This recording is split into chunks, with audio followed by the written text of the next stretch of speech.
ఫిలిప్పీలకు రాసిన పత్రిక 2వ అధ్యాయం 3వ వచనం. కక్ష చేతనైనను వృధా అతిశయము చేతనైనను ఏమీయూ చేయక వినయమైన మనస్సు గలవారై ఒకనికొకడు తనకంటే యోగ్యుడని ఎంచుచు మీలో ప్రతివాడును తన సొంత కార్యములను మాత్రమే గాక ఇతరుల కార్యములను కూడా చూడవలెను. క్రీస్తు యేసునకు కలిగిన ఈ మనస్సు మీరును కలిగి ఉండుడి. దేవునికి స్తోత్రం. హల్లెలూయా. మనకి కక్ష చేత అయినా సరే వృధా అతిశయము చేతనైనను ఏమీ చేయొద్దని చెప్తున్నాడు. ఎవరు చెప్తుంది? ఫిలిప్పీలకు రాసిన పత్రిక. ఇది ఎవరు రాశారు? పౌలు రాశాడు.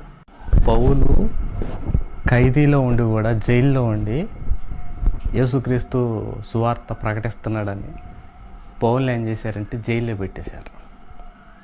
జైల్లో పెట్టినా సరే ఈయన ప్రభువునందు ఆనందించాలి, ప్రభు పనిలో ఉండాలి అవి అని చెప్పుకొస్తూ ఉన్నాడు. అందులో ఎంకరేజ్ చేస్తున్నాడు ఫిలిప్పీలకి ఉత్తరం రాశాడు, ప్రభువునందే ఆనందించాలి అని. పౌలు ఊరికే పైపైన చెప్పడం కాదు, చేస్తా చెప్తున్నాడు. అలాంటి వాళ్ళకి దేవుడు ఏంటంటే పరలోకంలో విలువ ఇస్తాడు. విలువ ఎక్కువ అనమాట, డిమాండ్ ఎక్కువగా ఉంటుంది. ఎందుకంటే పౌలు ఊరికే చెప్పటమే కాదు, చేస్తున్నాడు. అలాగే మీరు కూడా ఉండాలి, ఇదే విధానంలో ఉండాలంట.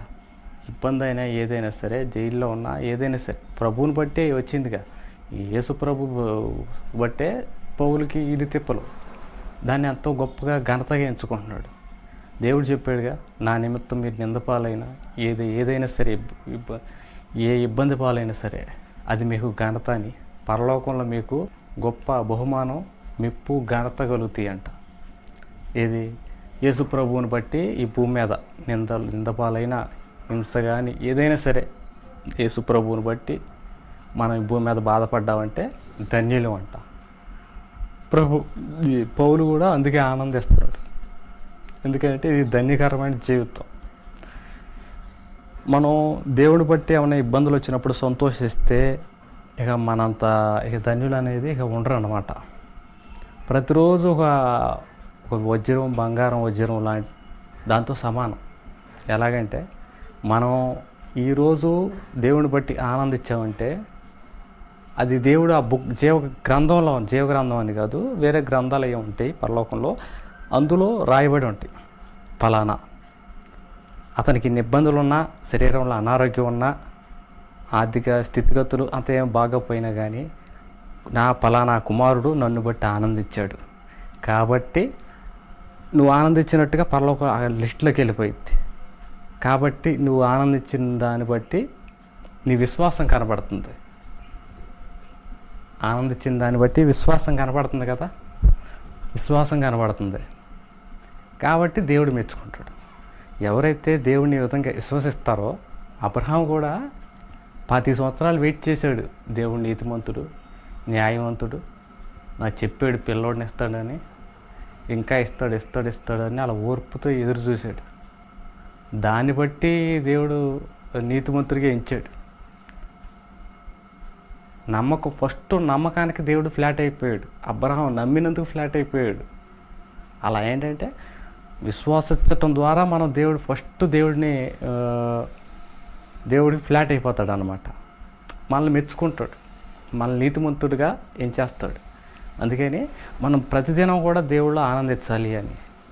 ఇంకోటి ఒక మాట, ఒక చిన్న టిప్పు, సాతాను ఉచ్చుల నుంచి మనం బయటపడాలి అంటే, ఇప్పుడు ఎఫెసీయులకు రాసిన పత్రిక ఉంది కదా, ఆ పత్రికలో మనం పోరాడేది దెయ్యాలతో పోరాడుతున్నాం.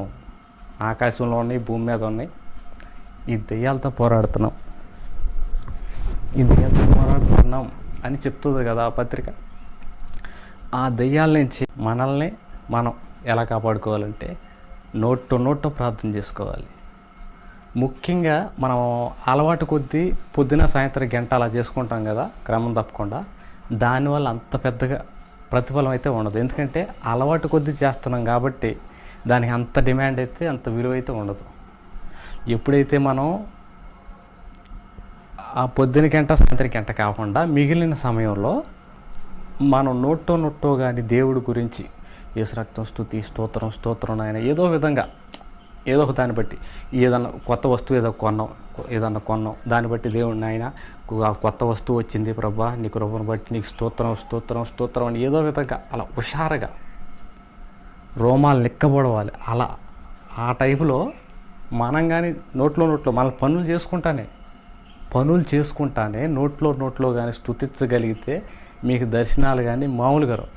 ఎందుకంటే మీరు పనులు చేసుకుంటా స్తుతించేటప్పుడు ఉత్సాహంగా స్తుతిస్తారు కాబట్టి మీకు దర్శనాలు వచ్చే అవకాశం చాలా ఎక్కువగా ఉంటుంది. 2-3 సార్లు 3-4 సార్లుగా లేచి పడుకోవాలి. అర్ధరాత్రులైనా సరే తెల్లవారుజామునైనా సరే పడుకోవడానికి అలా ట్రై చేశారంటే దర్శనాలు వచ్చే అవకాశం ఉంటుంది. ఎందుకంటే ఇదేదో ఎక్కడి నుంచో చదివింది కాదు, నేను నా పర్సనల్ లైఫ్లోనే అనుభవించి చెప్తున్నాను. నా బుక్లో కూడా నేను రాసుకున్నా. ఇది పర్సనల్ టిప్ అన్నమాట. ఇది మంచి టిప్. నోట్లో ప్రార్థన చేసుకోండి, మీకు దర్శనాలు వస్తాయి. అలా భక్తిలో మనల్ని కొద్దిగా అలా డెవలప్ అవుతాం అన్నమాట. కొద్దిగా అలా భక్తిలోకి వెళ్ళగలుగుతాం. అలా భక్తి చేసుకుంటూ పరిశుద్ధమైన క్రియలు, చెడ్డ గుణాలు అవన్నీ మనలో రాకుండా పరిశుద్ధమైన క్రియలు ఉండేటట్టు చూసుకోవాలి. కక్ష చేతనైనను వృధాతిశయం చేతనైనా ఏమి చేయకుండా వినయమైన మనస్సు గలవారి ఒకనొకడు తనకంటే యోగ్యుడని ఎంచుకోవాలంట పక్కనోడిని. ఇప్పుడు మనం పక్కనోడు ఉండడు ఇక అన్ని తక్కువ చేయకూడదు. మనకంటే తక్కువ చేసి మాట్లాడటం ఏంటంటే ట్రెండింగ్గా ఉంటుంది. ట్రెండింగ్ ఏదన్నా చెడు ఉందంటే ఆ చెడు వైపు పరిగెడతా ఉంటారు. ఈ యూత్ ఉందంటే ఏదైనా ఫ్యాషన్ ఉంది, చిరిగిపోయిన ప్యాంట్లు ఉన్నాయి, ఎవడన్నా వీధిలో వెళ్తా కుక్క ప్యాంటు లాగేసిద్ది, ఆడి పక్క సందులోకి వెళ్ళిపోతాడు. కుక్క దెబ్బ తట్టుకోలేక పక్క సందులోకి వెళ్ళి ఎస్కేప్ అవుతాడు. ఆ పక్కన జనాలు చూసి స్టైల్గా వెళ్తూ ఉంటాడు. పక్క సందులో ఏం జరిగింది తెలియదు వాళ్ళకి, కాబట్టి స్టైల్గా నడుచుకుంటూ వెళ్తాడు. అదో ఫ్యాషన్ లాగా. ఇక మనిషి ఏమో బాగానే ఉన్నాడు, ఈ కొత్త ఫ్యాషన్ అనుకుంటా అని మిగిలిన వాళ్ళు కూడా ఫాలో అవుతూ ఉంటారు. ఆ కుక్క నుంచి తప్పించుకుంటాడు చూసావా. ఇక ఆడిని ఏంటంటే ఇక ఆడి ఫ్యాషన్ లాగా నడుస్తాడు కదా, ఇది కొత్త ఫ్యాషన్ ఏమో అని మిగిలిన స్టూడెంట్స్ కుర్రోళ్ళు అందరూ కూడా రేపు నుంచి ఈ ట్రెండ్ ఫాలో అవుతూ ఉంటారు. ఏంటి సగం ఫుల్ ప్యాంటు సగమేమో చిరిగిపోయిన ప్యాంట్లు అనమాట, కుక్క చింపేసిన టైపులో. అలా అదేంటంటే ట్రెండ్ అనమాట. ట్రెండ్ అలా నడుస్తూ ఉంటుంది. మీరు ఎక్కడ చూసుకున్నా ఫ్యాషన్ అంటే ఇదే టైప్లో ఉంటుంది. ఇలాంటి దిక్కుమాల ఫ్యాషన్ ఇలాంటివి కాకుండా ఒకసారి మనం చేసే పని 1-2 సార్లు ఆలోచించుకుని ఇది మంచిగా చెడా, దీనివల్ల మనం పరలోకాన్ని మిస్ అవుతామా, దేవుడి దగ్గర ఏమైనా చెడ్డ పేరు వచ్చిద్దా, మనుషుల దగ్గర చెడ్డ పేరు వచ్చిద్దా అని 1-4 సార్లు దాన్ని వివేచించుకొని మనం చేయాలి అనేది దేవుడు కోరుకుంటున్నాడు. ఒకళ్ళు తనకంటే యోగ్యులుగా ఎంచుకోవాలంట. నాకంటే తక్కువడు అన్నట్టుగా కాకుండా నాకంటే యోగ్యుడు అన్నట్టుగా. అతను ఏదైతే చేశాడో ప్రభువులో, ఇప్పుడు ఉదాహరణకి ప్రభువులోకి వచ్చి 10 సంవత్సరాలు అయింది, 10 మంచి పనులు చేశాడు అనుకో, సంవత్సరానికి కూడా చొప్పున ఆ 10 పనులు బట్టి అతన్ని పొగిడామంటే అతను ఇంకా ఎంకరేజ్కి గురయ్యి ఇంకా దేవుళ్ళలో ఇంకా లోతుకి వెళ్ళటానికి, ఇంకా మంచి పనులు చేయటానికి నువ్వు స్ఫూర్తినిచ్చిన వ్యక్తి అవుతావు. కాబట్టి అలా ఎంకరేజ్ చేయమని బైబిల్ వాక్యం చెప్తుంది. అతన్ని తక్కువగా చేసామంటే అతను కూడా కొంచెం నీ మీద ఈ శరీర కార్యాలు రేగుతూ ఉంటాయి, నీ మీద కోపతాపాలు, అసూయ కానీ పక్కని ఇలాంటి రేగే అవకాశం ఉంటుంది. పైగా దేవుడి సేవ కూడా సరిగ్గా చేసే అవకాశం ఉండదు ఆ వ్యక్తి. కాబట్టి నువ్వేంటంటే అందుకే తనకంటే పక్కన యోగ్యుడిగా ఎంచండి. యోగ్యుడిని ఎంచడం వల్ల నువ్వు తగ్గించుకున్నవాడు అవుతావు, నీ మనసు కూడా అణిగి ఉండిద్ది, పక్కనోడు కూడా స్ఫూర్తి పొందుతూ ఉంటాడు. అలా చేస్తూ ఉండాలి.